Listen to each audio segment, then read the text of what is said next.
At first glance, it's a paradise of silver ponds and whispering grass. A heartbeat later, it's a carnival of desire and a furnace of punishment. This is Hieronymus Bosch's The Garden of Earthly Delights, painted around 1490 to 1510.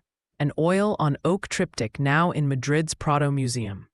Opened like a book, its story runs from innocence on the left to intoxicating pleasure at the center and into the night of hell on the right. Bosch paints with a jeweler's precision and a fabulous imagination, leaving us a riddle in pigment. Is this a warning, a dream, or both? Before we dive in, don't forget to like and subscribe. Your support helps us keep creating more educational videos like this one. Begin in the left world, where the air seems newly minted. On these lush lawns, animals, familiar and fantastical, wander among small human figures. The palette is tender. Spring greens, pearly blues, gentle earths. Bosch paints tranquility with suspense, as if the scene has just inhaled and not yet exhaled. Pools glint like mirrors, and the world feels orderly, almost hushed. Yet even here, oddities creep in. Beasts that shouldn't be together, rock forms too delicate to stand. Perfection, yes, but perfection under tension, like a violin tuned to the very edge. Look up into the pale sky and the porcelain crags. Bosch's rocks feel grown, not carved. Coral reefs fossilized into spires. The air is cool, crystalline. Water slides from unseen springs into clear basins, a geometry of nature made strange. Even in paradise, Bosch's forms hint at the improbable, beauty that is fragile, almost glass-like, inviting touch, and warning against it. The stage is set for desire, but the props already wobble. Now, the central panel, a thrumming republic of bodies, beasts, and fruit. Everywhere people mingle, bathe, perch inside shells and bubbles, and ride improbable animals in ceremonious procession. The horizon stretches calmly, but the foreground teems like a festival that forgot to end.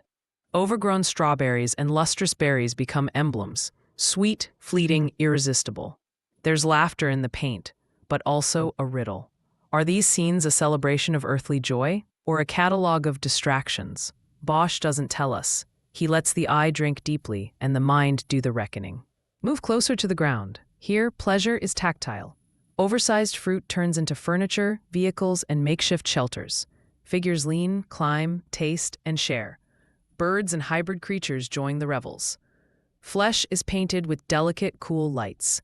Never lurid, always luminous, so sensations feel airy, almost weightless. The Edenic water returns in shallow pools, now social rather than sacred. It's beautiful, comic, and a touch absurd. Like a dream that insists it makes perfect sense while you're in it. Above, impossible towers bloom. Blown glass domes, eggshell chambers, translucent conduits. They look scientific and fantastical at once. Alchemical labs assembled from dew and daylight. Many are hollow, thin as a soap bubble, delicate as temptation itself.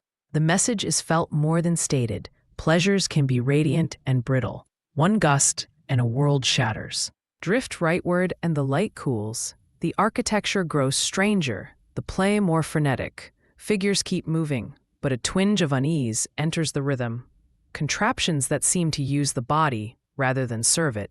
Spectacles that watch back. We're leaving daylight behind. Bosch narrows the moral aperture by degrees, so that the slide from delight to danger feels almost natural. Almost. Night falls. In the lower right, the palette blackens and fire blooms.